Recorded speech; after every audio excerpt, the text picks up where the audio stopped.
লিল্লাহে তাকবীর।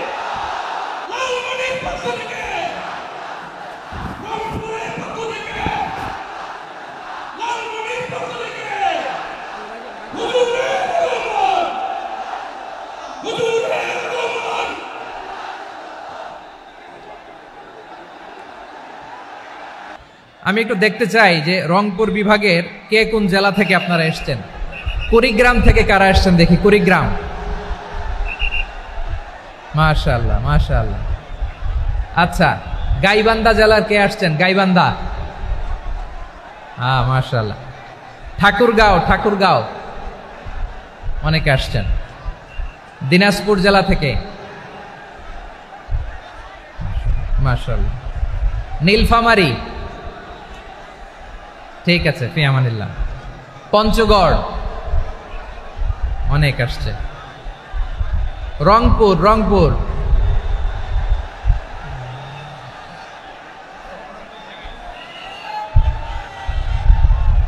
মাশাআল্লাহ মাশাআল্লাহ, ঠিক আছে। লালমনিরহাটের কারা দেখি, লালমনিরহাট।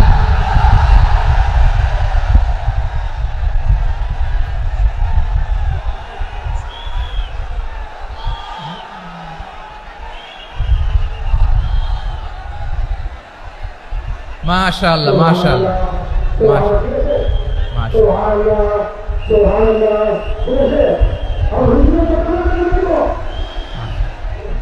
ঠিক আছে ঠিক আছে। আচ্ছা, এই রংপুর বিভাগের বাইরে থেকে অন্য জেলার কারা কারা আসছেন দেখি? তাও আছে অনেকে, মাশাআল্লাহ, ঠিক আছে ঠিক আছে। আজকের প্রোগ্রামে উপস্থিত আছেন প্রধান অতিথি হিসেবে অধ্যক্ষ আসাদুল হাবিব দুলু ভাই, সাংগঠনিক সম্পাদক বিএনপি, জাতীয় নির্বাহী কমিটির সভাপতি, জেলা বিএনপি লালমনিরহাট। বিশেষ অতিথি হিসেবে আমাদের অনেক ভাইরা এসছেন, সবাইকে শুকরিয়া জানাই। সভাপতিত্ব করছেন জনাব আব্দুল হাকিম। আইন শৃঙ্খলা বাহিনী, প্রশাসন, ভলান্টিয়ার্স, শুনেছি আমি প্রায় ৫,০০০ ভলান্টিয়ার্স আপনারা নিয়োগ দিয়েছেন। আলহামদুলিল্লাহ আলহামদুলিল্লাহ, অনেক গোছালো প্রোগ্রাম।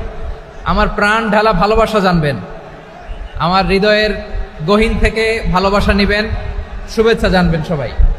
ঠিক আছে ঠিক আছে। প্রিয় ভাইরা, আমরা আর কাল বিলম্ব না করে মূল আলোচনায় চলে যেতে চাই। আজকে যে টপিকের উপর আমি কথা বলবো, টপিকটা হচ্ছে peaceful coexistence and communal harmony, শান্তিপূর্ণ সহাবস্থান এবং সাম্প্রদায়িক সম্প্রীতি। আমাদের বাংলাদেশে সাম্প্রদায়িক সম্প্রীতি আছে না নাই?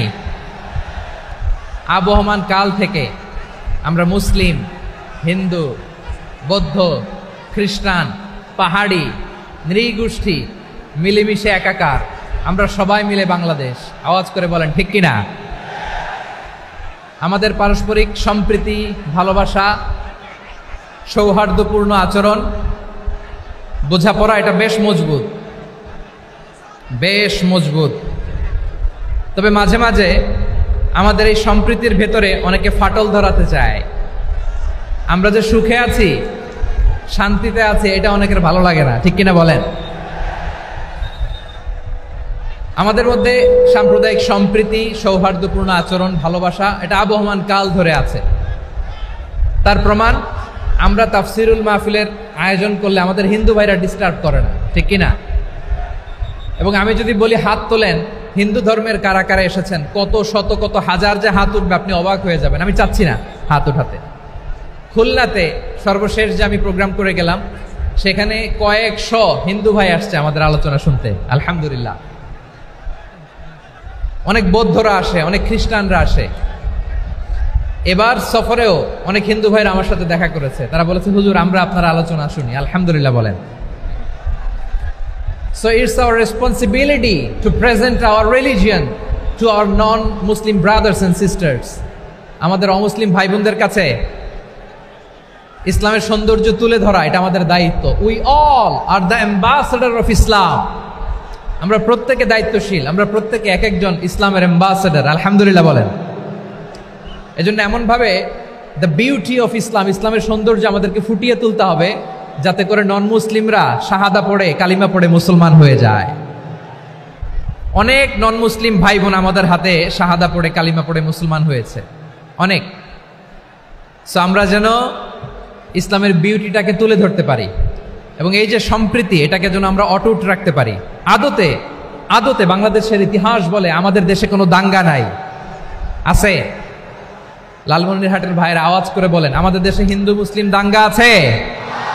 আমরা ভাই ভাই, আওয়াজ করে বলুন তো, আমরা কি ভাই ভাই? কিন্তু কিছু দুষ্ট লোক আছে, তারা আমাদের সম্পর্কের মধ্যে ফাটল ধরাতে চায়, ঠিক কিনা বলেন? মাঝে মাঝে ঝগড়া লাগাতে চায়। দেখবেন পত্রপত্রিকায় দেখা যায় বিভিন্ন ধর্মীয় উপাসনালয়গুলোতে হামলা চালানো হয়। এগুলো রাজনৈতিক উদ্দেশ্য প্রণোদিত, এগুলোর সাথে ইসলামের কোনো সম্পর্ক নাই। এজন্য এই দুর্বৃত্তদের ব্যাপারে আমাদের সাবধান থাকতে হবে।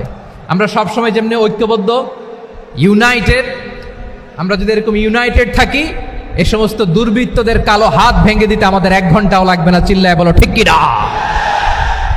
আমরা সংঘবদ্ধ থাকবো। এই যে আমাদের পিসফুল কোএক্সিস্টেন্স, শান্তিপূর্ণ সহাবস্থান। হিন্দুরা পূজা করে, যেদিন হিন্দুদের পূজা অনুষ্ঠান, আমরা ওই দিন তাফসির মাহফিল করি না, ঠিক কিনা বলেন? যেদিন আমাদের তাফসিরুল কোরআনের প্রোগ্রাম, ওই দিন আমাদের হিন্দু ভাইরা ডিস্টার্ব করে না, সুবহানাল্লাহ। হিন্দুদের পূজা অনুষ্ঠানে মাদ্রাসার ছাত্র যে পাহারা দেয়, গোটা বিশ্বে এরকম দৃষ্টান্ত নজির বিরল, ঠিক কিনা বলেন? আইন শৃঙ্খলা বাহিনীর পাশাপাশি মাদ্রাসার ছাত্ররা যে সেখানে পাহারা দেয়, গোটা পৃথিবীতে এই দৃষ্টান্ত আপনি পাবেন। মাদ্রাসার ছাত্ররা, তারা তো কোরআনের ধারক, তারা হাদিসের ধারক, তারা কেন মন্দির পাহারা দিবে? এই সম্প্রীতিকে ধরে রাখার জন্য, এই সৌহার্দ্যকে ধরে রাখার জন্য, আমাদের পারস্পরিক ভালোবাসাকে অটুট রাখার জন্য। আওয়াজ করে বলতে হবে ঠিক কিনা?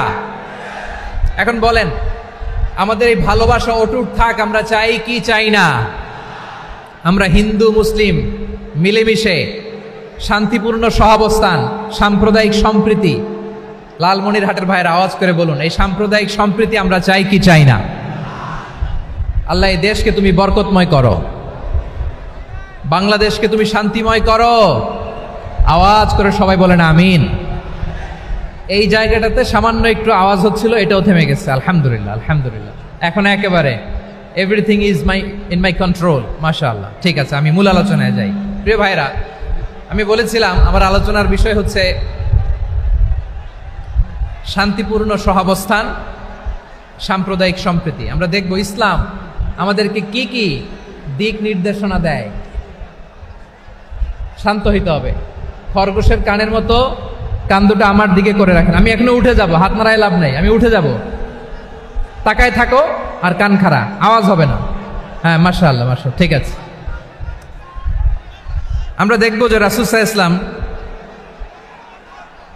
এই পিসফুল কোএক্সিস্টেন্সের জন্য আমাদের কি শিখিয়েছেন, কি কি গাইডলাইন দিয়েছেন। আমরা 1, 2, 3, 4 করে এগুলো আপনাদের সাথে শেয়ার করব। আমি আপনাদের খেদমতে সূরাতুল আনআমের 108 নম্বর আয়াত তেলাওয়াত করেছি। এখানে আল্লাহ রাব্বুল ইজ্জা ওয়াল জালাল তিনি ইরশাদ করছেন, ওয়ালা তাসুব্বুল্লাযীনা ইয়াদউনা মিন দুনিল্লাহি ফায়াসুব্বুল্লাহা আদওয়াম বিগাইরি ইলম কাযালিকা যায়্যান্না লিকুল্লি উম্মাতিন আমালাহুম সুম্মা ইলা রাব্বিহিম মারজিউহুম ফায়ুনাব্বিউহুম বিমা কানু ইয়ামালুন। রব্বুল আলামিন বলেন, গোলাম ও আমার ইমানদার বান্দারা শোনো শোনো, ও আমার বিশ্বাসী বান্দারা শোনো শোনো, লা তাসুব্বুল্লাযীনা ইয়াদউনা মিন দুনিল্লাহ ফায়াসুব্বুল্লাহা আদওয়াম বিগাইরি ইলম। ও আমার বিশ্বাসী বান্দারা, যারা আল্লাহকে ব্যতি রেখে, আল্লাহকে বাদ দিয়ে অন্য উপাস্যকে ডাকে, দেবীর পূজা করে, তোমরা খবরদার তাদের গালি দিও না। আওয়াজ করে বলেন, কি দিও না? আল্লাহ বলেন, ও বিশ্বাসীরা শোনো, যারা আল্লাহকে বেছে রেখে দেবীর পূজা করে, অন্য উপাস্যের পূজা করে, তাদেরকে ডাকে, ওই দেবতাদেরকে তোমরা গালি দিও না। যদি ওই দেবতাদেরকে গালি দাও তাহলে ভুলবশত, শত্রুতাবশত তারা তোমাদের রব আল্লাহকে গালি দেবে, ঠিক কি না? তোমরা যদি তাদের দেবতাদের গালি দাও, ওরা রেগে তোমার আল্লাহরে গালি দিবে, তাহলে আল্লাহরে গালি খাওয়ানোর কারণ হয়ে গেলাম আমি, ঠিক কি না? বলেন।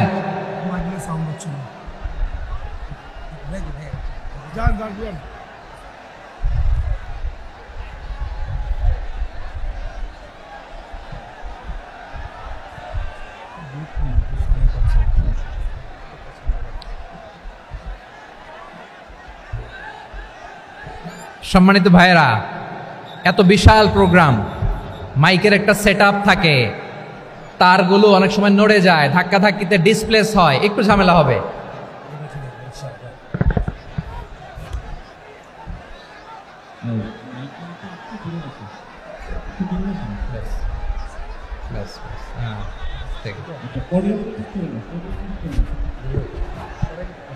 ঠিক আছে, একটু একটু সমস্যা হবে মাঝে মাঝে। আপনারা শান্ত থাকলে, শান্ত থাকতে হবে। এইভাবে সাউন্ড নাই, এই নাই, এই বলতে বলতে আমার সময়ও নাই, উঠে যেতে হবে, এগুলো বোকামি। এই বিভাগীয় প্রোগ্রামগুলোতে যাই, চিৎকার চেঁচামেচি করে তোমরা আসো, সময় শেষ, আমাকে উঠে যেতে হয়। আমরা তো বঞ্চিত হলাম, গুরুত্বপূর্ণ অনেক কথা শোনাবো তোমাদের, অনেক। প্রিয় ভাইরা, আপনারা শান্ত হয়ে বসুন, শান্ত হয়ে। রব্বুল আলামিন বলেন, খবরদার বিশ্বাসীরা, আল্লাহ ছাড়া যারা অন্যান্য উপাস্যদেরকে ডাকে, দেবতাদেরকে ডাকে, তাদেরকে তোমরা গালি দিও না। ওই সমস্ত দেবতাদেরকে যদি তোমরা গালি দাও তাহলে তারা আল্লাহকে গালি দিবে, ঠিক কিনা বলেন? আমরা দেবতাদের গালি দিলে ওরা আল্লাহকে গালি দিবে। রব্বুল আলামিন বলেন, খবরদার দেবতাদেরকে গালি দিও না, তাহলে ওরা তোমার রব আল্লাহরে গালি দেবে। প্রতিটি জাতির জন্য তাদের কাজকে আমি আল্লাহ সুশোভিত করে রেখেছি, তারা সবাই একদিন আমার কাছেই ফিরে আসবে। এরপর আমি রব্বুল আলামিন তাদের আমলনামা তাদেরকে জানিয়ে দেব। সুবহানাল্লাহ পড়াই। প্রিয় ভাইয়েরা, আল্লাহ তাআলা বলেছেন, খবরদার গালি দিও না। আদেশটা কার? আওয়াজ করে বলেন তো। হিন্দুদের দেবতা দেবদেবীদেরকে গালি দেওয়া যাবে না, আওয়াজ করে বলুন প্রিয় ভাইয়েরা, এই আদেশটা কার? এই আপনাদের গলার আওয়াজ। অন্য ধর্মের দেবতাদেরকে যে গালি দেওয়া যাবে না, এই আদেশটা কার? আরো জোরে বলুন, কার? গালি দিবেন কোন দেবতাকে? দিবেন? যদি দেন তাহলে ওরা আল্লাহরে গালি দিবে, তাহলে আল্লাহরে গালি খাওয়াইলো কে? আপনি, ঠিক কিনা বলেন? আমি আল্লাহকে গালি খাওয়ানোর কারণ হলাম, কারণ আমি যদি গালি না দিতাম ওরা আমার রবকে গালি দিত না। আওয়াজ করে বলেন ঠিক কিনা? তাহলে প্রিয় ভাইয়েরা, ইসলাম আমাদেরকে শিখায়, সূরাতুল আনআমের 108 নম্বর আয়াত থেকে আমরা বুঝলাম কোনো ধর্মকে ছোট করা যাবে না। অন্য ধর্মকে ছোট করা মানে ইসলামকে ছোট করা। অন্য ধর্মের দেবতাকে গালি দেওয়া মানে আল্লাহকে গালি খাওয়ানো। আওয়াজ করে বলেন ঠিক কিনা? খবরদার, এটা করা যাবে না। আর অন্য ধর্মের দেবতাকে যদি আপনি গালি দেন, ওরা ইসলাম থেকে দূরে সরে যাবে। যাও ইসলামের প্রতি আকৃষ্ট হয়েছিল আর কোনোদিন ইসলামের ধারে কাছে আসবে না। আওয়াজ করে বলেন ঠিক কিনা? এজন্য কখনো কোনোদিন অন্য ধর্মের দেবতাদেরকে গালি দেয়া যাবে না। অন্য ধর্মের কোনো দেবতাদেরকে আমরা গালি দিব না, গালি দিব না, বরং ইসলামের beauty, the beauty of Islam, ইসলামের সৌন্দর্যকে আমরা তুলে ধরব। আমরা যদি বিশ্বনবী সাল্লাল্লাহু আলাইহি ওয়াসাল্লামের জীবনের দিকে তাকাই, তাহলে আমি দেখব বিষ্ণু ইসলাম মক্কাতে কিংবা মদিনাতে অন্য ধর্মের লোকদের সাথে খুব পিসফুলি লাইফ লিড করেছেন। হোক মুশরিক, হোক খ্রিস্টান, হোক ইহুদি, বিশ্বনবী সবার সাথে মিলেমিশে ছিলেন। আলহামদুলিল্লাহ বলেন। ইসলাম হচ্ছে পিসফুল রিলিজিয়ান। অন্য ধর্মের প্রতি সহনশীলতার সবক ইসলাম আমাদেরকে দেয়। কিন্তু প্রতিটি মুসলিমের এটা মনে রাখতে হবে, আল্লাহর কাছে পছন্দনীয় গ্রহণযোগ্য ধর্ম, জীবনাদর্শ একটি, সেটা হচ্ছে ইসলাম। আওয়াজ করে বলেন সেটা কি? লালমনিরহাটের ভাইয়েরা আওয়াজ করে বলুন, আল্লাহর কাছে মনোনীত ধর্ম একটি, সেটা কি? এজন্য রব্বুল আলামিন বলেন, ইন্নাদ-দীনা ইনদাল্লাহিল ইসলাম, আল্লাহর কাছে মনোনীত গ্রহণযোগ্য অ্যাকসেপ্টেড ধর্ম মতাদর্শ একটা, সেটা হলো ইসলাম। ইসলাম ছাড়া অন্য কোনো ধর্ম যদি কেউ তালাশ করে, তার ওই ধর্ম আল্লাহ গ্রহণ করবে না। ওমাই ইয়াবতাগি গায়রাল ইসলামি দীনান ফালাই ইউকবালা মিন ওয়া হুয়া ফিল আখিরাতি মিনাল খাসিরিন।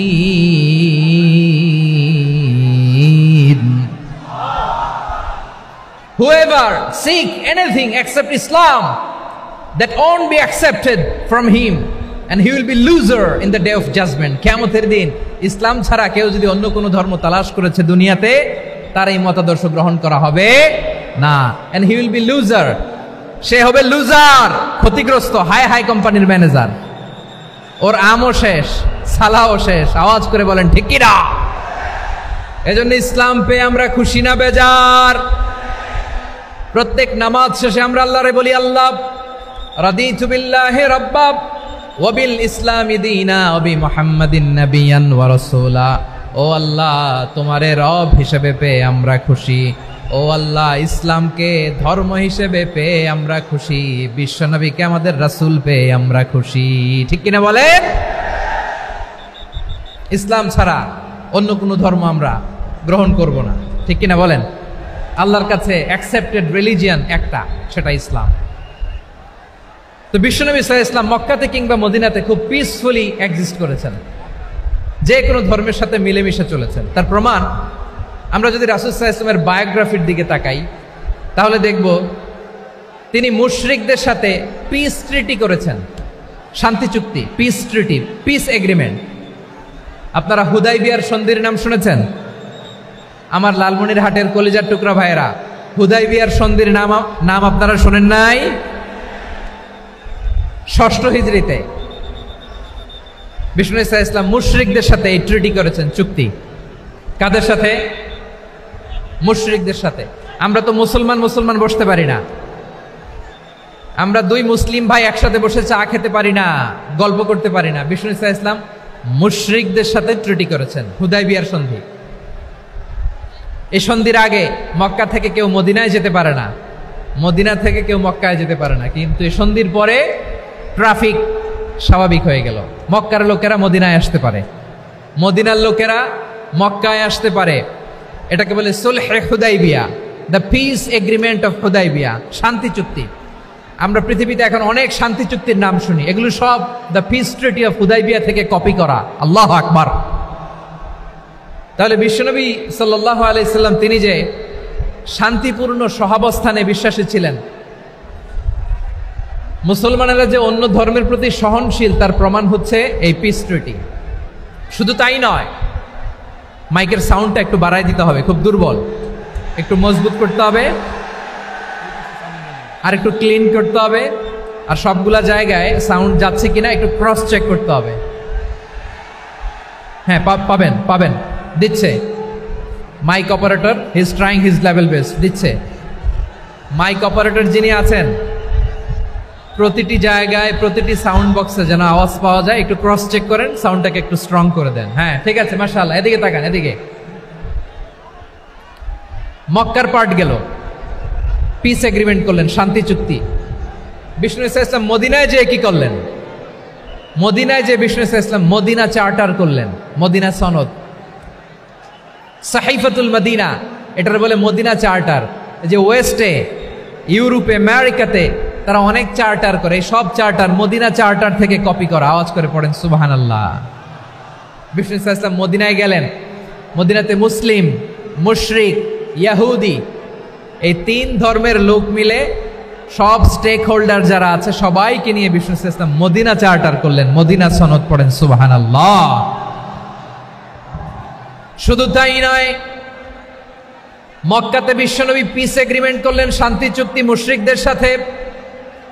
মদিনাতে যে বিশ্বনবী মদিনা চার্টার করলেন, মদিনা সনদ করলেন ইহুদিদের সাথে।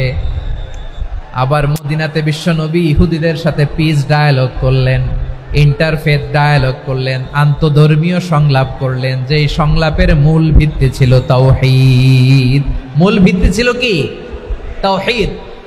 বিশ্বনবী ইহুদিদেরকে ডাকলেন, আহ্বান করলেন, কুল ইয়া আহলাল কিতাবি তাআলাউ ইলা কালিমাতিন সাওয়াইন বাইনানা ওয়া বাইনাকুম আল্লা না'বুদা ইল্লাল্লাহ ওয়া লা নুশরিকা বিহি শাইআন ওয়া লা ইয়াত্তাখিযা বা'দুনা বা'দান আরবাবাম মিন দুনিল্লাহ فإن تولوا فقولوا اشهدوا بأننا مسلمون। সুবহানাল্লাহ পড়েন। বিশ্বনবী মদিনার ইহুদিদের ডেকে বললেন, ও ইহুদিরা, শোনো শোনো, আসো এমন একটা আদর্শের প্রশ্নে আমরা একত্রিত হই, যে আদর্শের প্রচার তোমাদের নবীরাও করেছে, আমিও করি। যে আদর্শের কথা তোমাদের পবিত্র ধর্মগ্রন্থগুলোতে আছে, আমার কোরআনেও আছে, সেটা হলো তাওহীদ। আমরা এক আল্লাহ ছাড়া কারো ইবাদত করব না, আল্লাহর সাথে কাউরে শরীক করব না, আল্লাহ ছাড়া কাউরে রব মানব না। পড়েন সুবহানাল্লাহ। তাহলে আমার প্রিয় লালমনিরহাটের ভাইরা, মদিনাতে যে তিনি মদিনা চার্টার করলেন, মদিনা সনদ, পিস ডায়ালগ করলেন, শান্তির সংলাপ, ইন্টারফেথ ডায়ালগ করলেন, আন্তধর্মীয় সংলাপ, যার ভিত্তি ছিল তাওহীদ। সুবহানাল্লাহ পড়েন। তাহলে অন্য ধর্মের প্রতি সব সময় ইসলাম সহনশীল, টলারেন্স। যদি আপনি দেখতে চান ইসলামের নবী বিশ্ব নবীর দিকে তাকান, ঠিক কিনা বলেন? আমরা তো সংখ্যালঘুদের রাইটস প্রোটেক্ট করার জন্য কত আইন বানাই, কত বৈঠক করি, কত সংবাদ সম্মেলন করি। বিষ্ণু সাল্লাল্লাহু আলাইহি ওয়াসাল্লাম সংখ্যালঘুদের রাইটসের ব্যাপারে, অধিকারের ব্যাপারে যে কথা বলেছেন, শুনলে আপনি অবাক হয়ে যাবেন।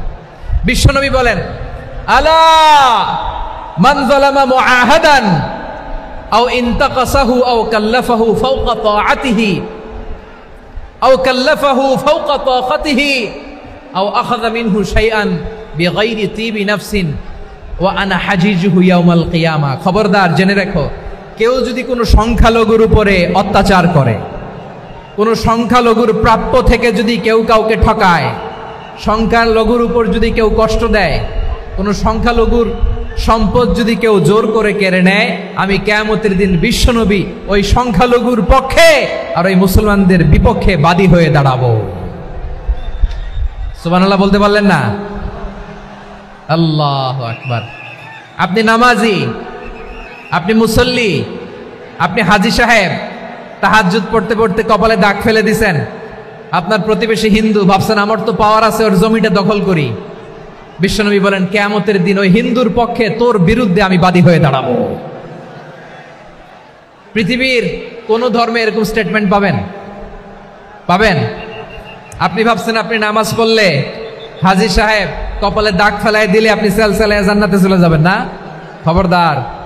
বিশ্বনবী বলেন, কোন সংখ্যালঘুর উপর যদি কেউ আক্রমণ করে, তার প্রাপ্য তাকে না দিয়ে যদি তাকে ঠকায়, তার উপর জুলুম করে, তার সম্পদ যদি কেড়ে নেয়, আমি নবী, তুমি মুসলিম হইতে পারো, মুসল্লি হইতে পারো, তার পক্ষে তোমার বিপক্ষে আল্লাহর দরবারে বাদী হয়ে দাঁড়াবো। আচ্ছা লালমনিরহাটের ভাইরা, কথা বুঝতে পারলে আওয়াজ করে উত্তর দেন। বিশ্বনবী যদি কারো বিপক্ষে দাঁড়ায় কিয়ামতের দিন, আই রিপিট, আমি আবারও বলছি, বিশ্বনবী যদি কিয়ামতের দিন কারো বিপক্ষে দাঁড়ায়, ও তো সেলসেলায়া জান্নাতি, তাই না? জান্নাতি না? যে নবীর সুপারিশ ছাড়া জান্নাতের গেটও দেখা যাবে না, ওই নবী যদি বলে তোর বিপক্ষে আমি বাদী হয়ে দাঁড়াবো, ওই জান্নাতে আর ঢোকার কোনো সুযোগ আমাদের থাকবে? এখানেই শেষ না আমার প্রিয় লালমনিরহাটের ভাইয়েরা, এখানেই শেষ নয়। বিশ্বনবী বলেন মান কাতালা মুআহাদান, বুখারীর বর্ণনা, মান কাতালা মুআহাদান লাম ইয়ারাহ রাইহাতাল জান্নাহ। কেউ যদি, কোনো মুসলিম যদি অন্যায়ভাবে কোনো সংখ্যালঘুকে হত্যা করে, কোনো হিন্দুকে হত্যা করে, কোনো বৌদ্ধরে হত্যা করে, অন্যায়ভাবে কোনো মুসলিম যদি কোনো সংখ্যালঘুরে হত্যা করে, জান্নাতে যাওয়া তো দূরের কথা, ওই মুসলিম জান্নাতের ঘ্রাণও পাবে না। সেই বুখারীর বর্ণনা, মান কাতালা মুআহাদান লাম ইয়ারাহ রাইহাতাল জান্নাহ ওয়া ইন্না রিহাহা লা ইউজাদু মিন মাসিরাতি 40 আমা। যে জান্নাতের ঘ্রাণ 40 বছর দূরের রাস্তা থেকেই পাওয়া যায়। সুবহানাল্লাহ পড়েন। প্রিয় ভাইরা, এখান থেকে জান্নাতে পৌঁছতে লাগবে 40 বছর। এত দূর, কত বছর? সবাই বলেন কত বছর? এখান থেকে জান্নাতে পৌঁছতে লাগবে 40 বছর। এত দূরে থাকতেই জান্নাতের ঘ্রাণ আপনার নাকে এসে ধাক্কা মারবে। বিষ্ণুই বলেন, যে ব্যক্তি কোনো সংখ্যালঘুকে হত্যা করে, জান্নাতের ঘ্রাণ তো পাবেই, জান্নাতে তো ঢুকতে পারবেই না, জান্নাতের ঘ্রাণও তার নাকে লাগবে না। পড়েন না আউযুবিল্লাহ। তাহলে সংখ্যালঘুদের ব্যাপারে ইসলামে অধিকার দেয়া আছে না নাই? লালমনিরহাটের ভাইয়ের আওয়াজ করে বলেন, আমার সংখ্যালঘু হিন্দু ভাইদের রাইটস, অধিকার আমাদের ইসলামে প্রোটেক্টেড আছে না নাই? এখানেই শেষ না। বিষ্ণু ইসলাম আপনার অমুসলিম প্রতিবেশীর সাথে ভালো আচরণ করতে বলেছে। আমাদের হয় না এটা মুসলিম পাড়া, ওটা বৌদ্ধ পাড়া, হয় না? অনেক সময় হয় না এটা আমাদের মুসলিম পাড়া, ওইটা হিন্দু পাড়া, এরকম আছে না নাই? লালমনিরহাটে নাই না? আছে? হিন্দু যদি আপনার প্রতিবেশী হয় কি করবেন? ওরে কষ্ট দিবেন নাকি? কেন? ও তো হিন্দু, ও তো আমার আল্লাহরে ডাকে না, ওরে কষ্ট দিলে জায়েজ হবে না? খবরদার। বিষ্ণু ইসলাম বলেন, মান কানা ইউমিনু বিল্লাহ ওয়াল ইয়াউমিল আখির ফালিউকরিম জারাহ। যে আল্লাহ বিশ্বাস করে আর আখিরাতে বিশ্বাস করে, সেজন্য প্রতিবেশীর সাথে ভালো আচরণ করে। সুবহানাল্লাহ। কলিজা জুড়ায় যায় না আমার নবীর কথাগুলো শুনলে? যে আল্লাহ বিশ্বাস করে, যে আখিরাতে বিশ্বাস করে, সেজন্য প্রতিবেশীর সাথে ভালো আচরণ করে। এখানে বলছে মুসলিম প্রতিবেশী, বলছে নামাজি প্রতিবেশী, বলছে আল্লাহওয়ালা প্রতিবেশী, বলছে না। প্রতিবেশী আস্তিক হোক নাস্তিক হোক, প্রতিবেশী মুমিন হোক মুশরিক হোক, প্রতিবেশী হইলেই তার সাথে ভালো আচরণের দরকার আছে না নাই? আমার প্রিয় লালমনিরহাটের ভাইয়েরা, বিষ্ণু ইসলাম ওনার ইহুদি প্রতিবেশীদের দেখাশোনা করতেন। আওয়াজ না শোনা যাক, আমারও তো দেখা যায়, আমারও তো দেখা যায়। তাকায় থাকেন, তাকায় থাকলে সওয়াব হবে। কোরআনের কথা যেখান থেকে হয় এদিকে তাকায় থাকলেই বরকত। তাকায় থাকেন। জি জি, মাইক, আমি তো আর মাইক ঠিক করতে আসি না এদিকে, এই মাইক ঠিক করব, ওই মাইক ঠিক করব, ওদিকে পাইলট বলবে হুজুর চলে আসেন। জি বসুন, বসুন, মাশাআল্লাহ। হ্যাঁ, খুব শান্ত, ঠিক আছে। পুলিশ ভাইরা না খেয়ে দিনরাত আপনারা যাতে সুশৃঙ্খল একটা প্রোগ্রাম উপহার পান, এটাই চেষ্টা করতেছে। আপনাদেরকে কষ্ট দিতে আসে নাই, একটু একটু সহযোগিতা করেন। জি মাশাআল্লাহ। হ্যাঁ, ঠিক আছে। আমার প্রিয় ভাইরা, প্রতিবেশী আস্তিক হোক নাস্তিক হোক, মুসলিম হোক হিন্দু হোক, তার সাথে ভালো আচরণ করতে হবে। বিষ্ণু ইসলাম ওনার ইহুদি প্রতিবেশীর বাসায় যেতেন। কোন প্রতিবেশী? ইহুদি। আওয়াজ করে বলেন, কোন প্রতিবেশী? ইহুদি। এক ইহুদি কিশোর বিষ্ণু ইসলামের খেদমত করতে, ইহুদি ছেলে আমার নবীর খেদমত করতো। তারা ছিল নবীর প্রতিবেশী। তো অনেক দিন হয় ইহুদি ছেলেটা আসে না। বিষ্ণুনবী খোঁজ দিলেন, ঘটনা কি? একটা ইহুদি ছেলে না আমার খেদমতে আসতো, ছেলেটা কই? খোঁজ নিয়ে জানলেন ছেলেটা অসুস্থ। বিষ্ণু ইসলাম ওই ইহুদির বাড়িতে চলে গেলেন ওই ছেলেটাকে দেখা করার জন্য, ভিজিট করার জন্য। সুবহানাল্লাহ পড়বেন না? গেলেন, যে দেখে ইহুদি ছেলেটা মুমূর্ষ, জান জান যায় যায় ভাব, বিছানায় পড়ে আছে, তার বাবা দাঁড়ানো। বিশ্বনবী তার মাথার পাশে বসলেন, মাথায় হাত বুলিয়ে দিলেন, আর ছেলেটাকে বললেন, আসলিম, হে ইহুদি ছেলে, আসলিম, ইসলাম ধর্ম গ্রহণ করো। তো ছোট্ট ছেলে ভাবে আমরা ইহুদি, এখন ইসলাম ধর্ম গ্রহণ করলে আব্বা যদি বকা দেয়। ফানাযারা ইলা ওয়াজহি আবি, ছেলেটা তার বাবার চেহারার দিকে তাকালো, দেখি আব্বা কি কয়। আব্বা যদি বলে তাইলে ইসলাম ধর্ম গ্রহণ করবে। ইহুদি ছেলেটা তার বাবার দিকে যখন তাকালো, ওর বাবা বলে, আতি আবুল কাসিম, আবুল কাসিম যা বলে তাই করো। আবুল কাসিম হচ্ছে বিষ্ণু ইসলামের একটা কুনিয়াত, উপনাম। আমার রাসূলের বড় ছেলের নাম ছিল কাসেম। যেমন দেখবেন আমাদের এলাকায় কারো ছেলের বড় ছেলের নাম যদি হয় আব্দুল্লাহ, এরা আব্দুল্লাহর বাপ বলে ডাকে। কারো বড় মেয়ের নাম যদি হয় ফাতেমা, এরা কি ডাকে? ফাতেমার বাপ বলে না? তো বিষ্ণু ইসলামের বড় ছেলের নাম ছিল কাসেম। ইহুদি বাবা বলল, আতি আবুল কাসেম, আবুল কাসেম যা বলে তাই শোনো, মানে মোহাম্মদ যা বলে তাই শোনো। এই কথা শুনে ছেলে সাহস পাইছে, ছেলে আবার পড়তে আরম্ভ করলো, আশহাদু আল্লাহ ইলাহা ইল্লাল্লাহ ও আশহাদু আন্না মুহাম্মাদার রাসূলুল্লাহ, পড়েন আল্লাহু আকবার। বিশ্বনবীর আহ্বান শুনে ওই আহ্বানে সাড়া দিয়ে ইহুদি ছেলে শাহাদা পড়ে মুসলমান হয়ে গেল। তার হৃদয়টারে ঈমানের নূর দিয়ে আলোকিত করে দিল কে? প্রিয় ভাইরা, এবার রাসূল সাল্লাল্লাহু আলাইহি ওয়াসাল্লাম বের হয়ে আসলেন ঘর থেকে, আর বললেন, আলহামদুলিল্লাহিল্লাযী আনকাযাহু মিনান নার, প্রশংসা সে আল্লাহর, যে আল্লাহ জাহান্নামে চলে যাচ্ছিল প্রায় এমন একটা লোককে মুহূর্তের মধ্যে কালেমায়ে শাহাদাতের বদৌলতে জান্নাতি বানায় দিলেন। আওয়াজ করে পড়েন সুবহানাল্লাহ। এই হাদিস থেকে আমরা কি শিখলাম? What is the moral of the story? এক নম্বর স্টোরি হলো, প্রতিবেশী ইহুদি হোক হিন্দু হোক, যাবেন, সুসম্পর্ক রাখবেন, উপহার দিবেন, বিপদে পাশে দাঁড়াবেন, তাইলেই তো আপনাদের প্রতি, মুসলমানদের প্রতি তারা আকৃষ্ট হবে, ঠিক কিনা বলেন? আপনি যদি হিন্দুদের সাথে বৌদ্ধদের সাথে নাই মিশেন, নাস্তিকের কাছে নাই যান, তো ইসলামের সৌন্দর্যটা ওরা বুঝবে কেমনে? আমার অনেক হিন্দু পরিচিত ভাই আছে, ওরা আমাদের ইফতারির প্রোগ্রামে এসে একসাথে ইফতারি করে। অনেক মদখোর আমার সাথে বসে একসাথে ডিনার করে, হাফ প্যান্ট পরা, গলায় স্বর্ণের চেইন, হাতে স্বর্ণের ব্রেসলেট, আইসা আমার সাথে ডিনার করছে, আছে এরকম। গাঁজাখোর, আমি বলি আসো, welcome welcome to my dinner, আসো বসো। বসলেই তো আমি ওর ডিএনএ, চিন্তার ডিএনএ চেঞ্জ করে দেওয়ার সুযোগ পাবো, চিল্লায় বলো ঠিক কিনা? আসতে হবে আমার কাছে। Hour door is open, the door of Islam is open 24/7। সব সময় আমাদের ইসলামের দরজা আমার অমুসলিম ভাইদের জন্য খোলা আছে না নাই? এই হাদিস থেকে দুইটা শিক্ষা। এক নম্বর শিক্ষা, প্রতিবেশী মুসলিম হোক অমুসলিম হোক, যান, অসুস্থ হইলে একটু আপেল নিয়ে যান, আঙ্গুর নিয়ে যান, কমলা নিয়ে যান, তাদের সাথে ভালো আচরণ করেন। ইসলামের বিউটি দেখে, সৌন্দর্য দেখে অবাক হবে, নসিব ভালো হলে কোনোদিন কালিমা পড়ে মুসলমান হয়ে যাবে, ঠিক কিনা বলেন? তাহলে অমুসলিমের সাথে ভালো সম্পর্ক। বিশ্বনবী ইহুদির বাড়িতে গেলেন, ইহুদির বাড়ি, আর আমার মুসলমান ভাই আমার কাফের বলে, এরকম আছে না নাই? মুসলিম মুসলিমরা দেখতে পারে না, সহ্য করতে পারে। বিশ্বনবী সাল্লাল্লাহু আলাইহি ওয়াসাল্লাম ইহুদির বাড়িতে গেলেন, এটা একটা শিক্ষা। আরেকটা শিক্ষা হলো, ভাইরা ধাক্কা মারে এসে সামনে এসে কি লাভ? প্রোগ্রাম তো শেষ হচ্ছে, এখনই শেষ হচ্ছে। তো এই যে আমাদের বকশি ভাই ওয়াদা নিল, হাত তোলালো, মিম বলে এত কথা বলল, তো আমি জেলায় জেলায় যে খালি হাত নাড়াই তোমাদের জন্য নাকি? হ্যাঁ, হাত নাড়াই শুধু, এই ধাক্কাইতে ধাক্কাইতে এদিকে এসে হাত নাড়াইতেছে। হয়েছে তো, দেখলাম তো, ঠিক আছে, মাশাআল্লাহ, অনেক সুশৃঙ্খল, অন্যান্য যে কোনো জেলার চেয়ে অনেক সুশৃঙ্খল। আমার দিকে তাকাও, আমার দিকে তাকাও, ঠিক আছে। এই যে দাঁড়িয়ে আছে, একটা ছেলে নড়ে না, দেখছেন? মাশাআল্লাহ মাশাআল্লাহ মাশাআল্লাহ। হ্যাঁ, এইভাবেই। আর কয়েকটা মজাদার কথা আছে, শোনো।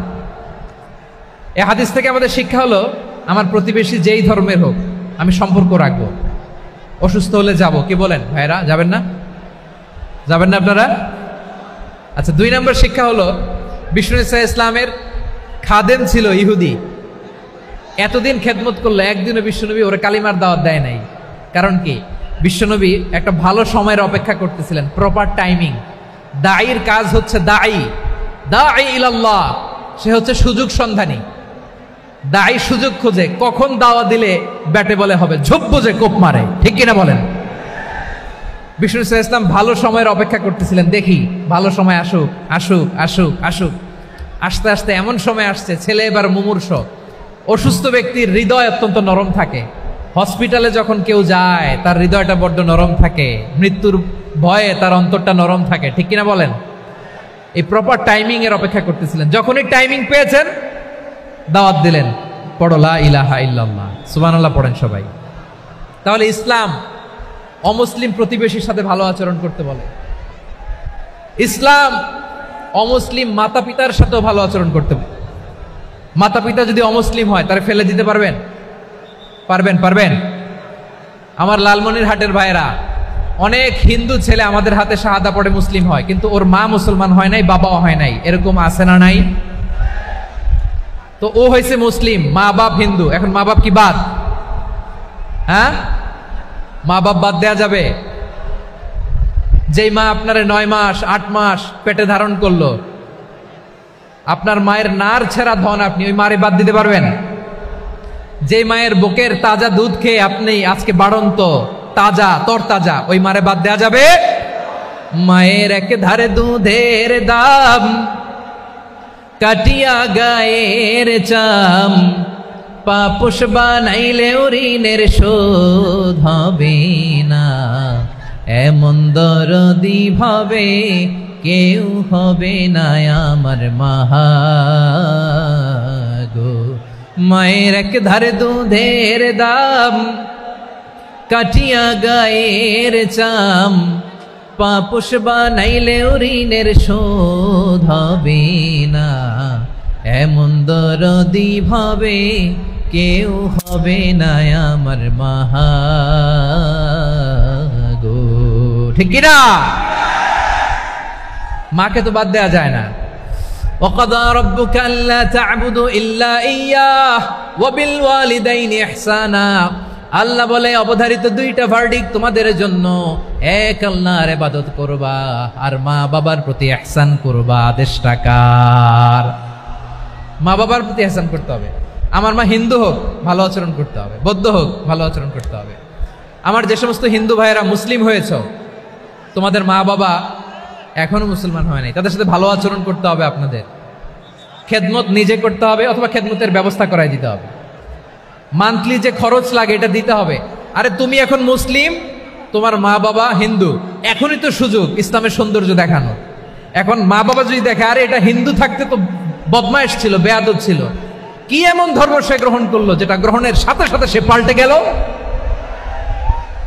কি এমন ধর্ম সে গ্রহণ করেছে যেটা তার জীবনকে আলোকিত করে দিয়েছে? নসিব ভালো হইলে তারাও কালিমা পড়ে মুসলমান হয়ে যাবে।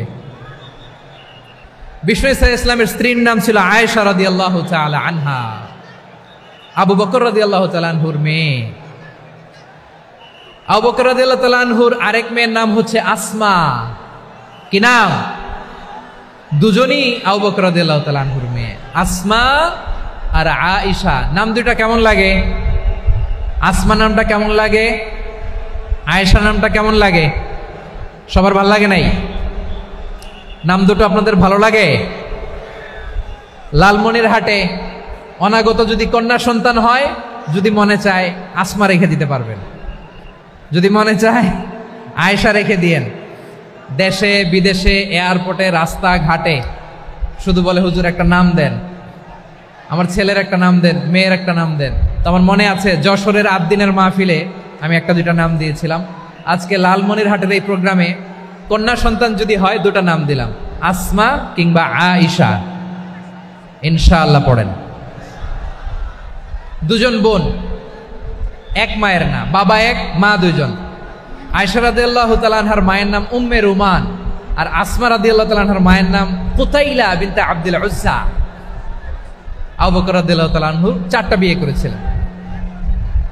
তো একই ঘটনা ঘটেছে এই ফ্যামিলিতে। আসমা ইসলাম ধর্ম গ্রহণ করে মুসলিমা, কিন্তু তার মা কুতাইলা মুশরিকা। আই রিপিট, বোঝার জন্য আমি আবারও বলি, আসমা রাদিয়াল্লাহু তাআলা আনহা মুসলিমা, আর আসমার মা কুতাইলা আওয়াজ করে বুঝে থাকলে বলেন, আসমার মা মুশরিকা। তার মানে মেয়ে মুসলিম, মা অমুসলিম, ভেজাল আছে না নাই?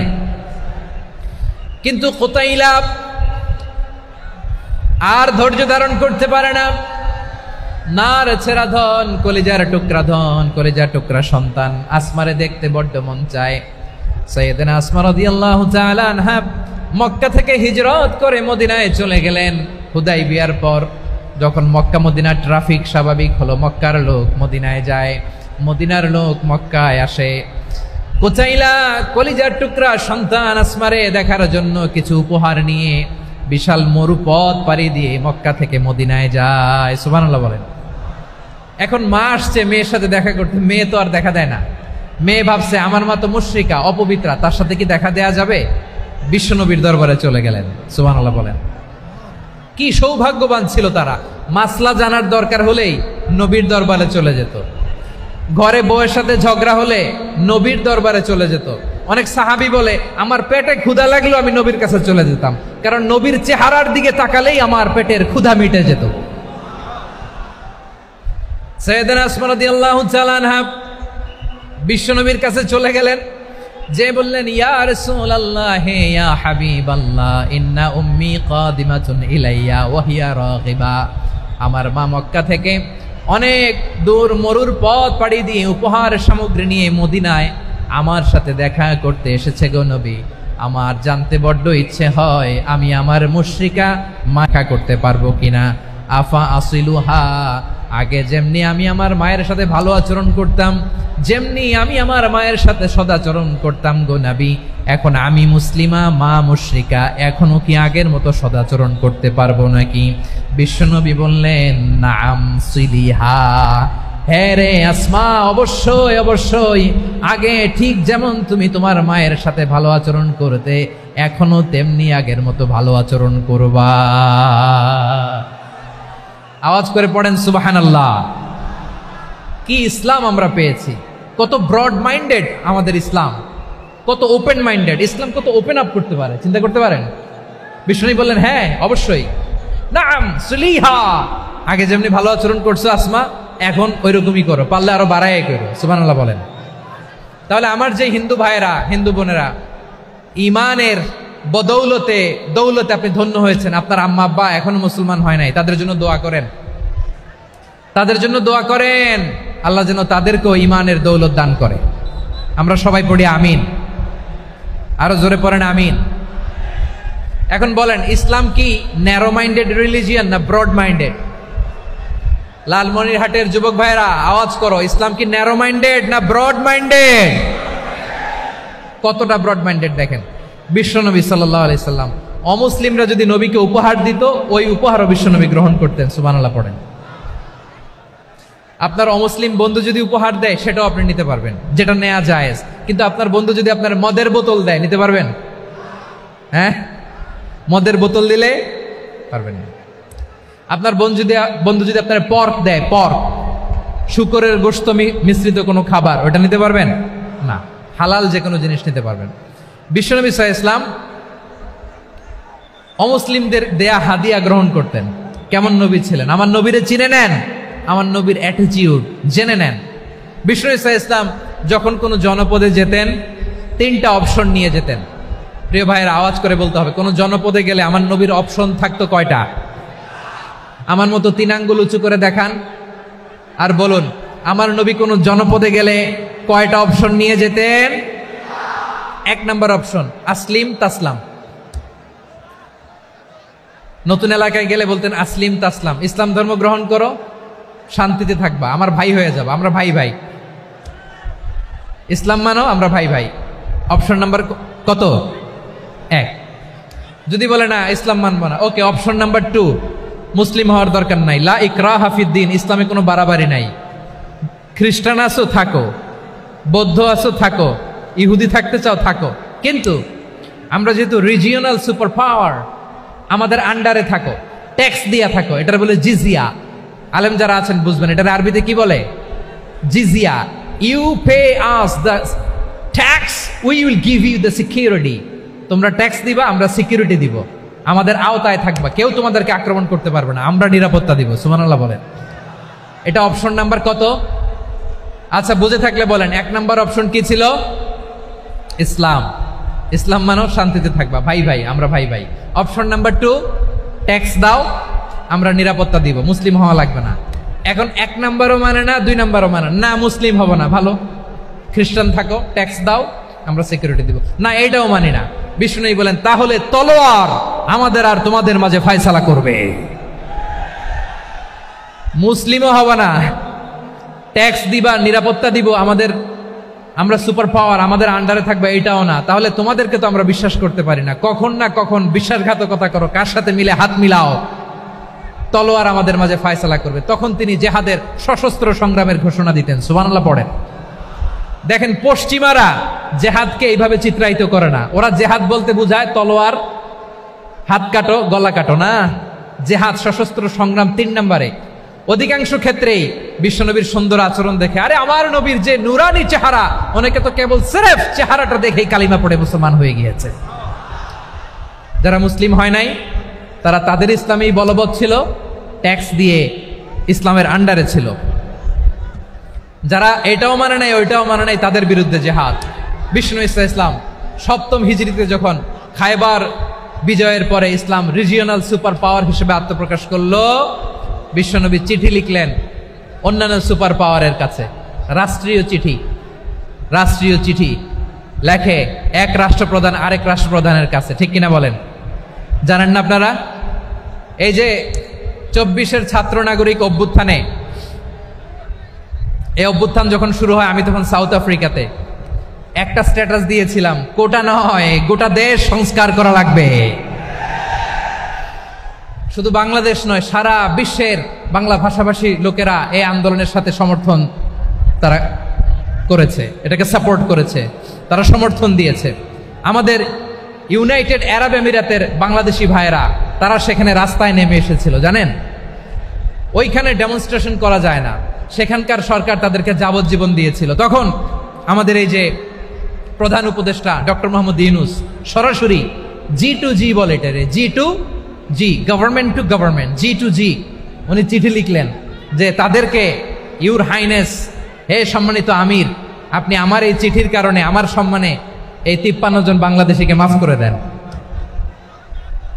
এই চিঠির বদৌলতে বেকসুর খালাস পেয়ে গিয়েছিল আমাদের ভাইরা। জানেন না এই ঘটনা আপনারা? তাহলে গভর্নমেন্ট টু গভর্নমেন্ট চিঠি দেওয়া হয়। 7ম হিজরিতে বিষ্ণু ইসলাম সব সুপার পাওয়ারের কাছে চিঠি দিলেন, রোমান সম্রাটের কাছে, পারস্য অধিপতির কাছে, মিশরের অধিপতির কাছে, সবার কাছে চিঠি লিখলেন। চিঠির ভাষা ছিল এরকম, মিন মুহাম্মাদিন রাসূলিল্লাহ ইলা মুকাওকিস আযীমিল কিবত, মুহাম্মদ রাসূলুল্লাহর পক্ষ থেকে মিশরের বাদশার কাছে, আসলিম তাসলাম, ইসলাম মানো শান্তিতে থাকবা, সালামুন আলা মান ইত্তাবা আল হুদা, শান্তি তার জন্য যে হেদায়েতের অনুসরণ করে। সুবহানাল্লাহ পড়েন। তো এই চিঠি অনেকে ভালোভাবে রিসিভ করেছে, অনেকে এই চিঠি পাওয়ার পরে নবীর কাছে আবার ইন রিটার্ন উপহার পাঠিয়েছে। কি পাঠিয়েছে? উপহার।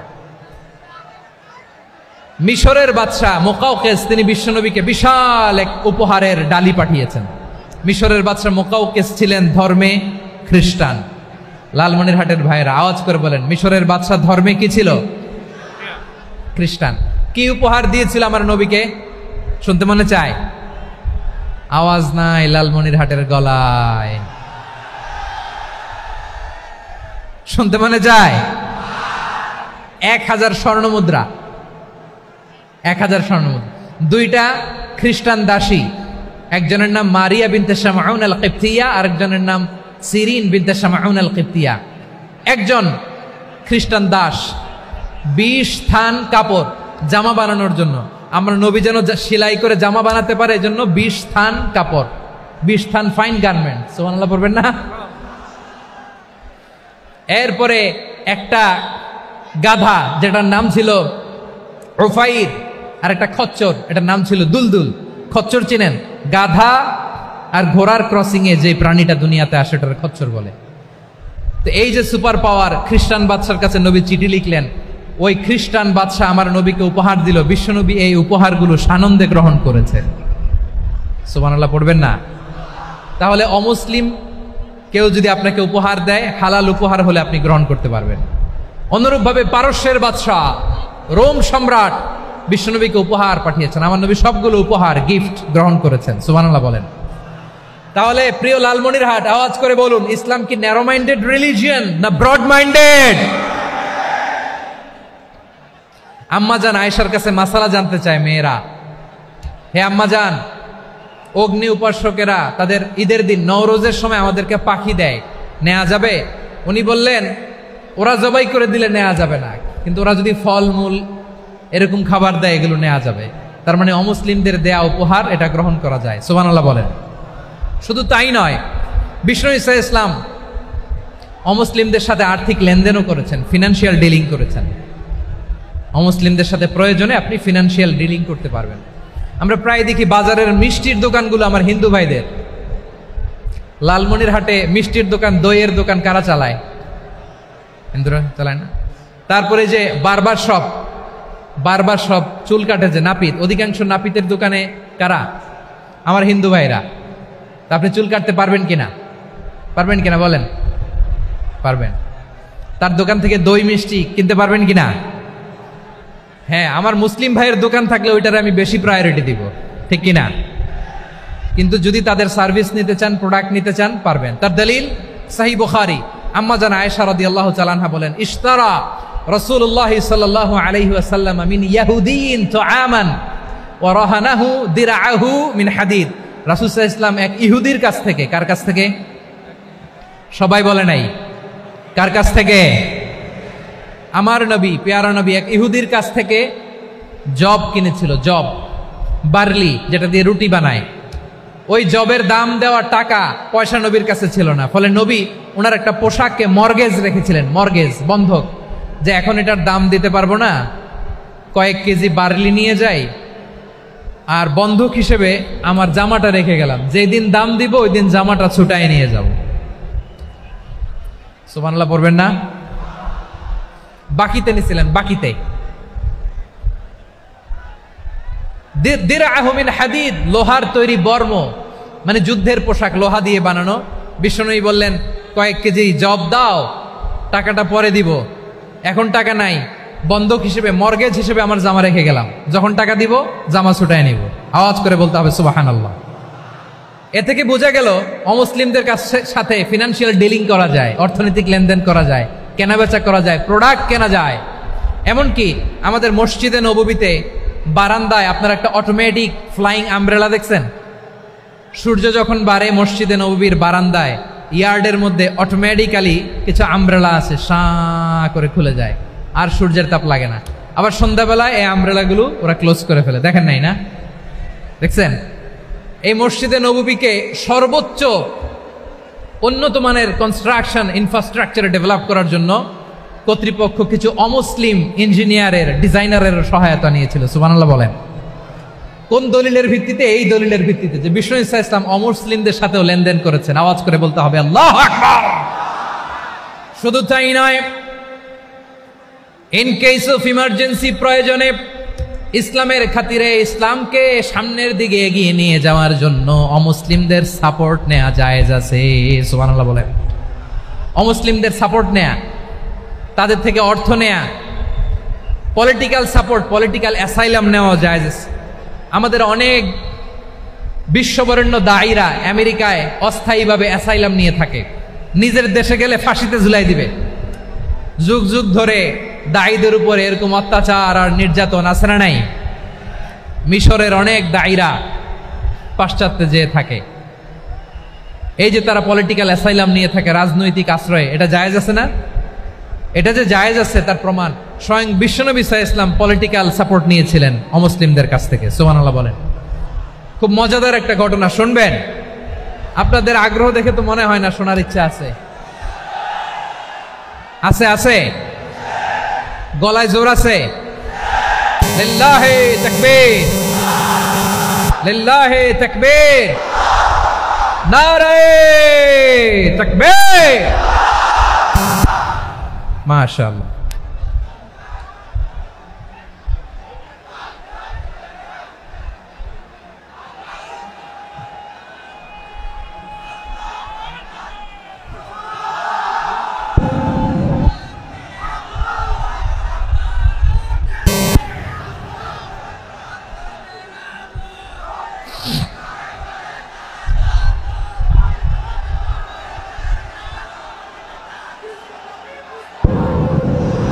মাশাআল্লাহ মাশাআল্লাহ। থামুন থামুন আমার ভাইরা, বিশ্বনবীর বয়স তখন প্রায় 51 বছর। কত বছর? বিশ্বনবীর সবচেয়ে কাছের মানুষ খাদিজা রাদিয়াল্লাহু তাআলা আনহা ইন্তেকাল করেছেন। বিশ্বনবী বড্ড কষ্ট পেলেন, হৃদয়টা ভেঙে খান খান। যিনি ঘরের ভেতরে বিশ্বনবীকে সান্ত্বনা দিতেন, ভালোবাসা দিতেন, বাইরে গেলে কুরাইশরা বকাঝকা করে, অত্যাচার করে, কিন্তু আম্মাজান খাদিজা রাদিয়াল্লাহু তাআলা আনহা ঘরটারে এমন শান্তির নীড় বানায় রেখেছেন, এই ঘরের ভিতরে ঢুকলে বিশ্বনবীর কলিজাটা ঠান্ডা হয়ে যেত। এজন্য রব্বুল আলামিন বলেন, খাদিজা, ও আমার বান্দি খাদিজা, জান্নাতে এমন স্পেশাল একটা ঘর আমি তোমার জন্য রেডি করে রেখেছি। ওই ঘরের মধ্যে কোনো আওয়াজ নাই, ওই ঘরের মধ্যে কোনো নয়েজ নাই, ওই ঘরে কোনো বিশৃঙ্খলা নাই। কারণ মক্কার জমিনে আমার নবী কুরাইশদের বিশৃঙ্খলা, নয়েজ আর ঝামেলাগুলোকে উপেক্ষা করে যখন তোমার ঘরের ভিতরে ঢুকতো, ঘরটারে তুমি শান্তির নীড়, ঠান্ডা, নীরব, নিস্তব্ধ, নিঝুম আর শান্তির নীড় বানিয়ে রেখেছ। এজন্য জান্নাতে স্পেশাল একটা শান্তির নীড় আমি তোমারে উপহার দেব। ওই প্রিয়তমা স্ত্রী খাদিজা ইন্তেকাল করলেন, বিশ্বনবীর হৃদয় ভেঙে খান খান। আবার ওনার চাচা আবু তালেব ইন্তেকাল করলেন, যিনি পলিটিক্যাল শেল্টার দিতেন নবীকে। কে দিতেন? আবু তালেবের ভয়ে, বিশ্বনবীর এই চাচার ভয়ে কোনো মুশরিক নবীর গায়ে হাত দেওয়ার সাহস পায় নাই। এখন স্ত্রীও নাই, চাচাও নাই, নবীকে আশ্রয় দেওয়ার কেউ নাই। নবীর চারদিকে অন্ধকার। নবী এখন কই যাবেন? আমার পেয়ারা নবী নতুন স্টেশন খুঁজতেছেন, নতুন দাওয়াতি প্ল্যাটফর্ম খুঁজতেছেন। তিনি যায়েদ বিন হারেসা রাদিয়াল্লাহু তাআলা আনহুকে নিয়ে মক্কার পাশের একটা নেইবরিং সিটি তায়েফে চলে গেলেন। কোথায় চলে গেলেন? লালমনিরহাটের ভাইয়ের আওয়াজ করে বলেন, কোথায় গেলেন? তায়েফে চলে গেলেন দিনের দাওয়াত দেওয়ার জন্য। কি দেওয়ার জন্য? নাকি জমি কিনতে গেছিলেন? জমি কিনতে? দুনিয়ার যশ খ্যাতির জন্য? নিজের কোনো লাভের জন্য? তায়েফবাসীদেরকে জাহান্নামের আগুন থেকে বাঁচানোর জন্য। আওয়াজ করে বলতে হবে, ঠিক কিনা? বিশ্বনবী বিশাল মরুপথ, পাহাড়ি পথ পাড়ি দিয়ে তায়েফের মরুজমিনে গেলেন কোরআনের দাওয়াত নিয়ে, ইমানের দাওয়াত নিয়ে। কিন্তু তায়েফের লোকেরা বিশ্বনবীর দাওয়াতকে শুধু প্রত্যাখ্যান করেই থামে নাই, তারা বিশ্বনবীর সাথে অত্যন্ত খারাপ আচরণ করেছে। বিশ্বনবীকে শারীরিকভাবে হেনস্থা করেছে, আমার নবীকে শারীরিকভাবে অত্যাচার করেছে, আমার পেয়ারা নবীর গায়ে পাথর মেরেছে, বিশ্বনবীর গা বেয়ে ঝরঝর করে রক্ত ঝরেছে, নবী জামিনের মধ্যে লুটিয়ে পড়েছেন, আবার মেরেছে, আবার নবী হাঁটতে শুরু করলেন, পেছন থেকে আবার মেরেছে, আবার নবী রক্তাক্ত হয়ে জামিনের মধ্যে লুটিয়ে পড়লেন, আবার মেরেছে। বিশ্বনবীর মতো এত সুশ্রী মানব, বিশ্বনবীর মতো এত শুভ্র মানব, বিশ্বনবীর মতো এমন চমৎকার দেহাবয়ব দিয়ে রব্বুল আলামিন কাউকে বানান নাই।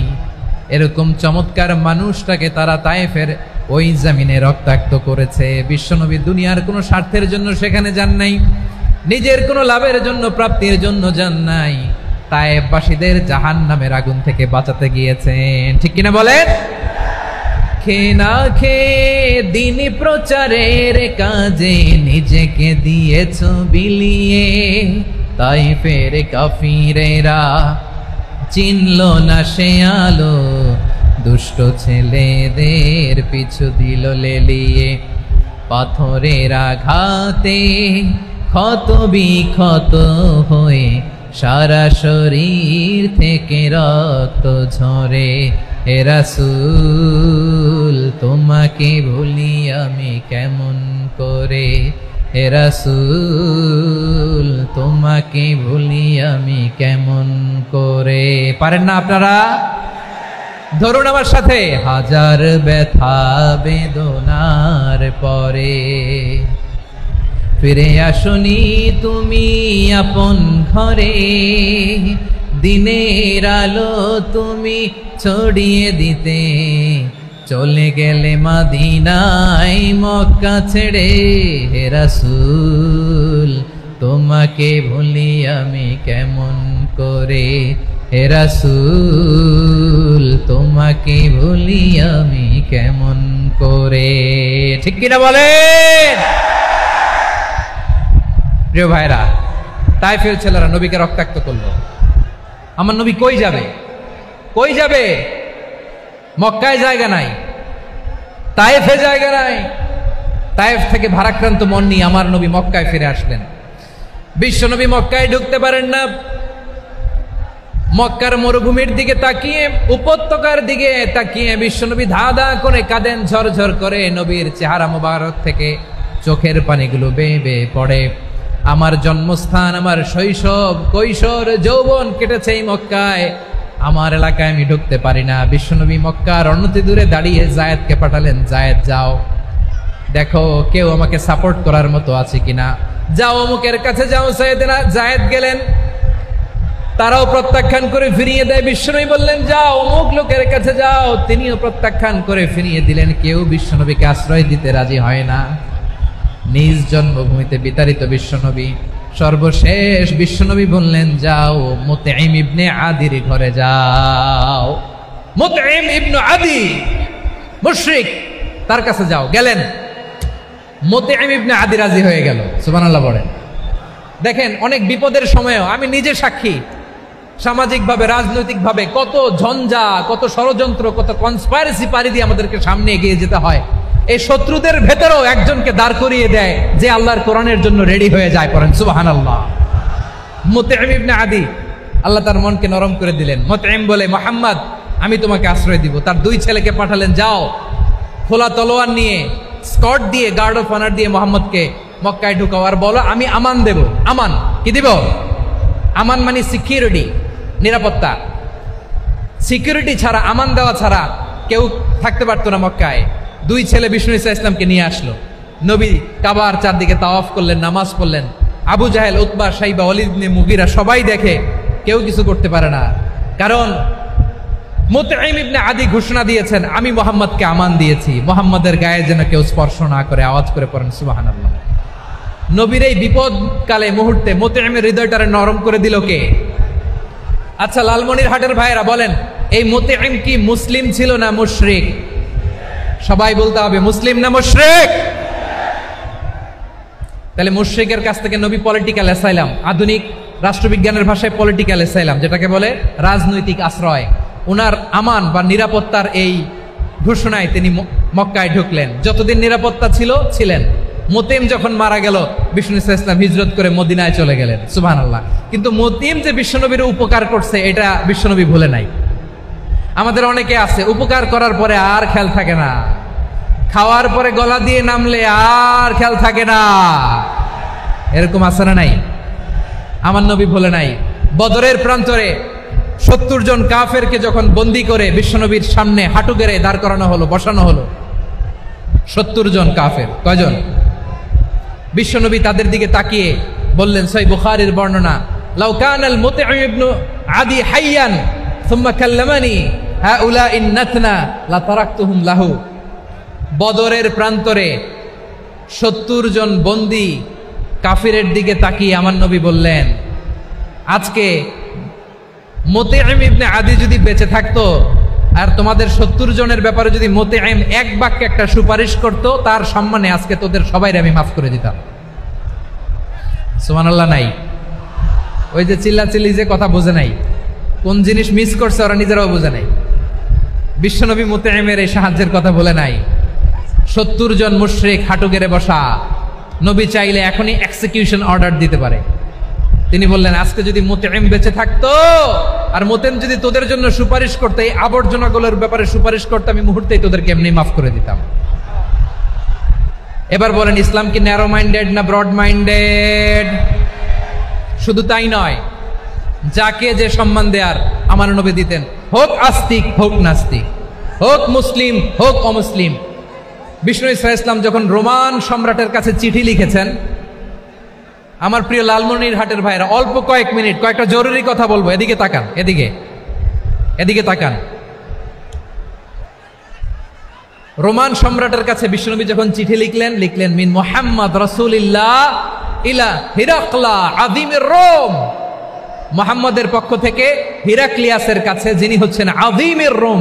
এটা নবী নিজ থেকে বানায় লিখছেন, অতিরিক্ত সম্মান দিয়ে। কোন রাষ্ট্রপ্রধান যখন আসে তাদেরকে আমরা কি বলি জানেন? তার নামের শেষে HE এটা লিখতে হয়, H.E. মানে হিজ এক্সেলেন্সি। কি লেখে?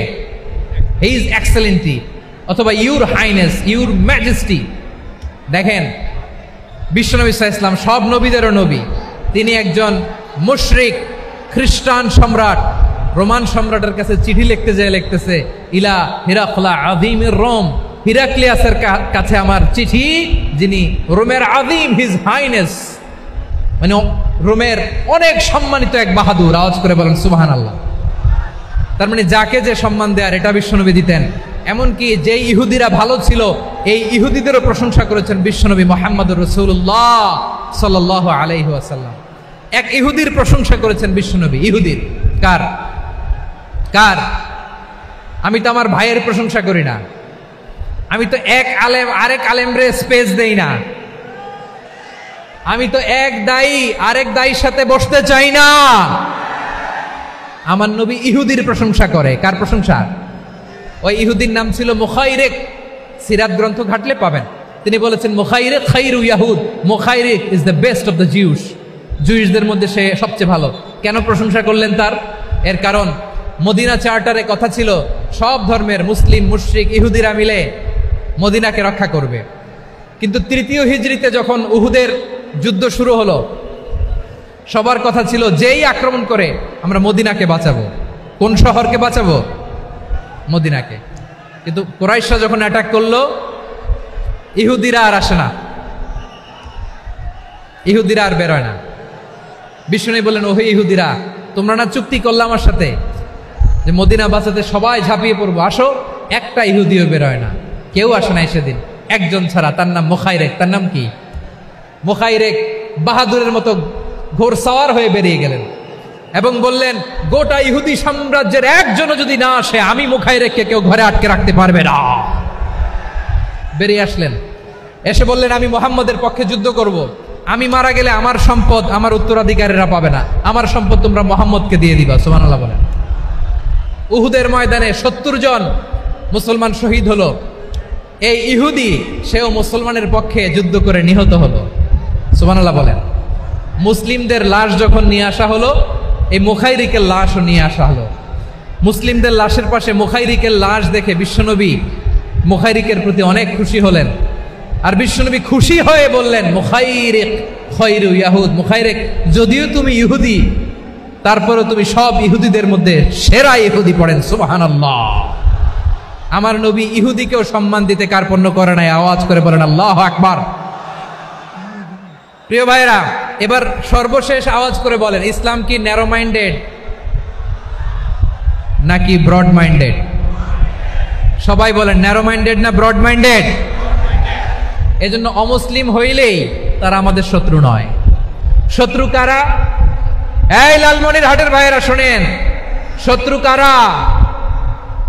যে সমস্ত অমুসলিম আমাদেরকে নিশ্চিহ্ন করে দিতে চায়, যে সমস্ত অমুসলিম আমাদের ভূখণ্ড থেকে আমাদেরকে তাড়িয়ে দিতে চায়, যে সমস্ত অমুসলিম আমার ধর্ম নিয়ে তুচ্ছতাচ্ছিল্য করে চিল্লায় বলেন ঠিক কিনা, তারা আমাদের শত্রু। সাধারণ অমুসলিমরা আমার শত্রু নয়। এই যে হিন্দুরা থাকে, এরা আমার ভাই, বৌদ্ধরা আমার ভাই, খ্রিস্টানরা আমার ভাই, ইহুদিরা আমার ভাই। তারা দিনই ভাই নয়, তারা মায়ের পেটের ভাই নয়, তারা মানবিক দিক থেকে ভাই। ও মানুষ, আমিও মানুষ। ইসলাম মানুষকে সম্মান করে, চিল্লায় বলো ঠিক কিনা। যারা আমাদের অস্তিত্বকে নিশ্চিহ্ন করতে চায়, যারা আমাদের ভূখণ্ডকে দখল করতে চায়, যারা আমাদেরকে নিয়ে মকারি করে, ফান করে, টিটকারি করে, আমার ধর্ম নিয়ে খেলা করে, তাচ্ছিল্য করে, ওদের বিরুদ্ধে আমাদের জিহাদ। সাধারণ মুসলিম আমাদের শত্রু নয়। আপনি জানেন নিউ ইয়র্কে, আমি তো নিউ ইয়র্কে ছিলাম অনেকদিন, ওখানে ফিলিস্তিনিদের পক্ষে যখন আমরা মিছিল করেছি, অনেক ইহুদি আমাদের সাথে মিছিলে দাঁড়িয়েছে। কারণ ওরাও জানে এই ভূখণ্ড ফিলিস্তিনিদের ভূখণ্ড। আওয়াজ করে বলো লালমনিরহাট ঠিক কিনা। ইসরায়েলের রাজধানী খোদ তেল আবিবে অনেক ইহুদিরা বেঞ্জামিন নেতানিয়াহু তার বিরুদ্ধে মিছিল করেছে। তো তারা কি আমাদের শত্রু? না। অনেক খ্রিস্টান আমাদের সাথে আমাদের স্বার্থ রক্ষায় আমাদের পাশে দাঁড়িয়েছে। খেয়াল রাখবেন, হিন্দু আর হিন্দুত্ববাদ এক নয়, ইহুদি ধর্ম আর জায়নিজম এক নয়। জায়নিজমের বিরুদ্ধে আমাদের সংগ্রাম, আমাদের জেহাদ, চিল্লায় বলেন ঠিক কিনা? এই যে ফিলিস্তিনের ভাইয়েরা, তারা তাদের স্বাধীনতা সংগ্রামের জন্য লড়াই করছে, করে যাচ্ছে, আমরা এটাকে সমর্থন জানাই, চিল্লায় বলেন ঠিক কিনা? কাশ্মীরের ভাইয়েরা স্বাধীনতার জন্য সংগ্রাম করছে, আমরা সেই সংগ্রামকে সমর্থন জানাই, আওয়াজ করে বলো ঠিক কিনা? যারাই আমাদের ইসলামকে নিশ্চিহ্ন করতে চায় তাদের বিরুদ্ধে আমাদের সংগ্রাম, আওয়াজ করে বলতে হবে ঠিক কিনা?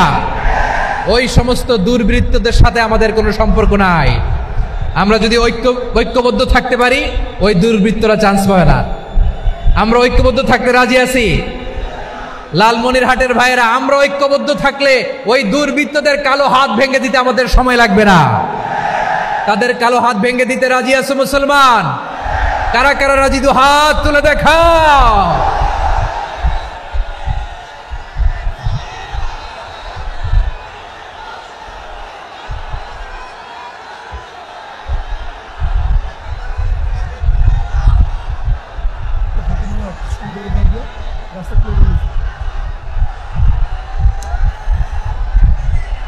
আমার প্রাণ প্রিয় লালমনিরহাটের ভাইয়েরা, শত্রু কাফের আর অশত্রু কাফেরের মধ্যে পার্থক্য আছে না নাই? আবু তালেবও মুশরিক, আবু জাহেলও মুশরিক, কিন্তু দুই মুশরিকে পার্থক্য আছে না নাই?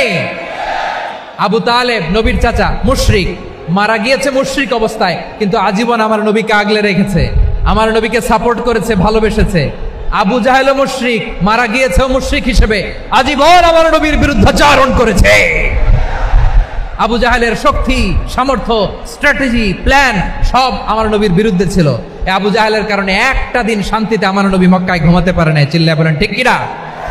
এজন্য রাব্বুল আলামিন বলেন, লা ইয়ানহাকুমুল্লাহু আনিল্লাযীনা লাম ইউকাতিলুকুম ফিদ-দীনি ওয়া লাম ইখরিজুকুম মিন দিয়ারিকুম আন তাবাররুহুম ওয়া তুকসিতু ইলাইহিম ইন্নাল্লাহা ইউহিব্বুল মুকসিতিন।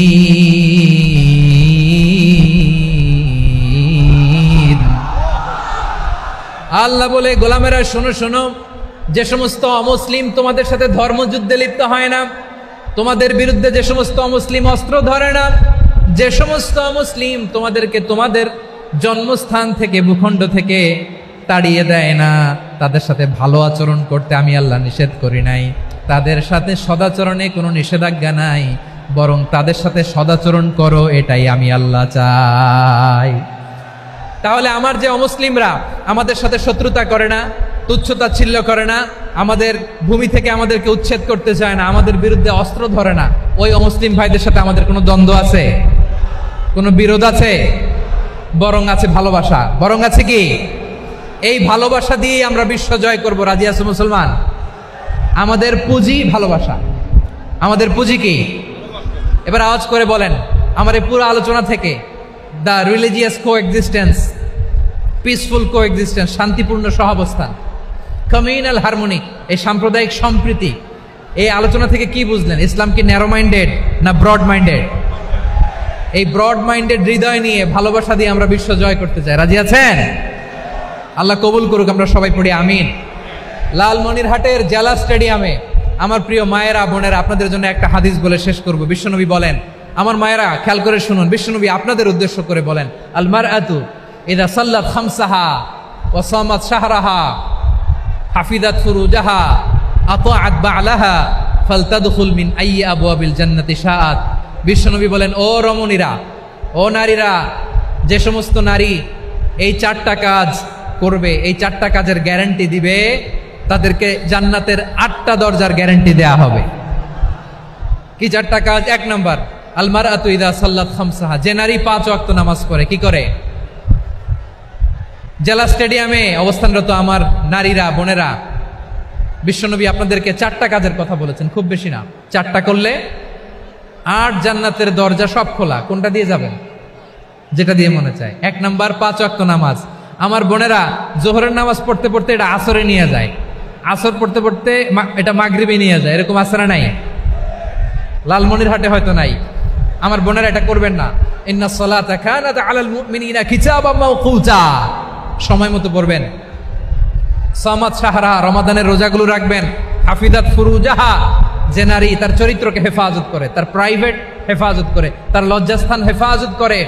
ও মায়েরা, আপনার এই গর্ভ যে কত দামি আপনি জানেন না। আপনার এই গর্ভ থেকে জন্মাবে আগামীর সালাহুদ্দিন আল আইয়ুবী। আপনার গর্ভ থেকেই জন্মাবে ইমাম আল মাহদি আল মুনতাজার। আপনার পেট থেকে জন্মাবে আবু সাইদের মতো বীর সৈনিক। আপনার পেট থেকে জন্মাবে মুগ্ধের মতো বীর মুজাহিদ। আপনি জানেন না কে আসবে আপনার পেট থেকে। সময়টাকে কাজে লাগান, ইসলামকে বুঝেন, মানেন, আমাদের ইসলামিক লেকচারগুলো শোনেন, আমরা যে বার্তাগুলো, ইনস্ট্রাকশনগুলো, দিক নির্দেশনাগুলো আপনাদের খেদমতে রাখি, এগুলো মেনে চলুন। আপনিই পারেন আপনার ঘরটাকে জান্নাতের টুকরা বানাতে। একটা family, it's a very big institution and you are the MD, the managing director of this institution. চিল্লায় বলেন ঠিক কিনা? চাইলেই পারেন ঘরটারে জান্নাতের টুকরা বানাতে। 5 ওয়াক্ত সালাত, রমাদানের রোজা, নিজের চরিত্রের হেফাজত, ও আতাআত বালাহা, স্বামীর আনুগত্য। এটাতে অনেকে ভুল করে থাকে। হায় রে আমার বোনেরা, স্বামীর আনুগত্যকে এটা নিজের অপমান মনে করবেন না। আপনার স্বামী আপনার সবচেয়ে বড় গার্ডিয়ান, তিনি আপনার সবচেয়ে ভালো চায়। নারী কখনো গার্ডিয়ানশিপের বাইরে থাকতে পারে না। হয় আপনি বাবার গার্ডিয়ানশিপের ভেতরে, বাপ না থাকলে ভাই আপনার গার্ডিয়ান, ভাই না থাকলে চাচা গার্ডিয়ান, বিয়ের পরে আপনার স্বামী আপনার গার্ডিয়ান। শরিয়া সম্মত স্বামীর আদেশগুলো আপনি মেনে চলবেন, কিন্তু শরিয়া বিরুদ্ধ কোনো আদেশ মানতে আপনি বাধ্য নয়। আওয়াজ করে বলুন সবাই ঠিক কিনা? এই 4টা কাজ যদি কোনো নারী করে, বিষ্ণুই বলেন জান্নাতের 8টা দরজা খোলা, তোমার যেটা দিয়ে মনে চায় সেটা দিয়ে জান্নাতে তুমি এন্ট্রি নিতে পারবা। আমরা এখানে লালমনিরহাটের সোহরাওয়ার্দী ময়দানে আজকে যেমন একত্রিত হতে পারলাম, আল্লাহর জান্নাতেও যেন একত্রিত হতে পারে। আল্লাহ তুমি তৌফিক দান করো। আল্লাহ আমার এই কলিজার টুকরা যুবক ভাইদেরকে তুমি ওমরে ফারুকের মতো কবুল করো। জেলা স্টেডিয়ামে অবস্থানরত আমার মা বোনদেরকে তুমি ফাতেমার মতো, খাদিজার মতো কবুল করো। আমাদের কলিজার টুকরা সন্তানদেরকে তুমি সালাউদ্দিন আল আইয়ুবীর মতো কবুল করো। এই যে ইসলামিক সোসাইটি লালমনিরহাটকে আল্লাহ তুমি কবুল করো। আল্লাহ যে কথাগুলো বললাম এগুলো প্রথমে আমাকে, আমার সব ভাইদেরকে আমল করার তৌফিক দান করো।